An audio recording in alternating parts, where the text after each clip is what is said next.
Oui, Monsieur Foucard, Monsieur Grimaud, ensuite. Oui, oui. Allez-y, je vous en prie. Merci, Monsieur le maire, chers collègues. Je ne reviendrai pas sur les chiffres nationaux présentés, mais juste en aparté, un petit rappel sur la dette de l'État.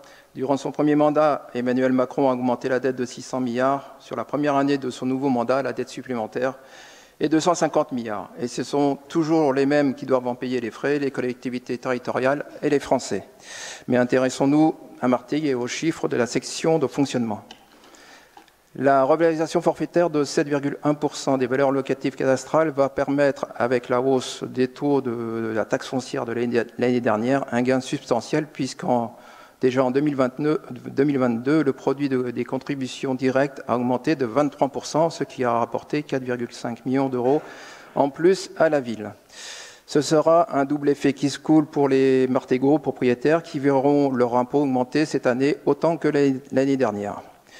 D'ailleurs, les recettes réelles de fonctionnement augmentent de 6,57% pour atteindre presque 152 millions. En parallèle, les dépenses réelles de fonctionnement n'augmentent que de 5,98%, une évolution inférieure aux recettes. Et pourtant, l'épargne brute se réduit sur les 2 dernières années, moins 16% en 2021 et moins 12% en 2022. En ce qui concerne la section d'investissement, en 2022, vous avez eu une augmentation de 11,73% des recettes, augmentation due au recours à l'emprunt en 2021 et en 2022 pour un montant d'un peu plus de 12 millions d'euros. Pour 2023, vous annoncez encore un recours à l'emprunt de 4 millions, montant équivalent au capital remboursé, car s'il devait être supérieur, vous auriez des intérêts augmentés et donc une épargne nette aggravée. La dette restera donc bloquée à 30 millions, puisque vous réempruntez ce que vous avez remboursé l'année précédente. Pour équilibrer votre budget, lors des vœux, vous avez annoncé la nécessité de reporter des travaux, ce qui aura pour effet de déplacer la dette d'une année sur l'autre. D'ailleurs, le reste à réaliser passe de 14 millions en 2022 pour atteindre 15 millions en 2023. Monsieur le maire, vous nous annoncez une trajectoire financière dégradée du fait des facteurs d'évolution des dépenses, dont la masse salariale et les charges à caractère général, c'est le moins qu'on puisse dire. Pour pallier à cela, vous prévoyez 4 axes de travail. 1. Une optimisation des recettes en promettant de ne pas changer les taux de fiscalité directe, nous l'espérons bien. La maîtrise de la masse salariale, dont des actions préventives contre l'absentéisme.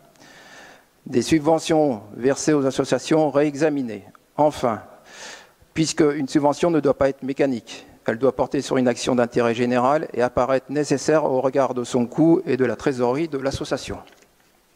Et enfin, un travail nécessaire de diminution de la dépense par la mise en place d'un plan de sobriété énergétique et des projets tels que l'arrosage et l'éclairage connecté. Nous sommes tout à fait d'accord, mais à cela, nous ajouterons lutter contre l'utilisation des moyens de la ville à des fins personnelles, comme l'emploi durant une semaine de 2 personnels, un tractopelle et un carnauben pour enlever des déchets du BTP d'un terrain privé pour les emmener à la déchetterie du Vallon du Fou, par faute d'un agent de la ville. Ou encore, autre exemple, l'utilisation par un élu de son téléphone portable attribué dans le cadre de son mandat durant les vacances d'été, entraînant un coût de 3 500 € pour la collectivité. Vous voyez, monsieur le maire, vous avez beaucoup à faire pour optimiser les dépenses et nous y serons de plus en plus vigilants. Merci. Qui souhaite? Monsieur Grimaud, je vous en prie. Merci. J'apprends des trucs en plus en venant ici. Moi, j'avais 2 petites remarques à faire par rapport à ce qui a été dit concernant ce que M. Foucard a indiqué. Il est un petit peu pas très honnête de considérer que l'augmentation de la fiscalité telle qu'elle est prévue sur l'exercice 2023 par l'État puisse nous être reprochée.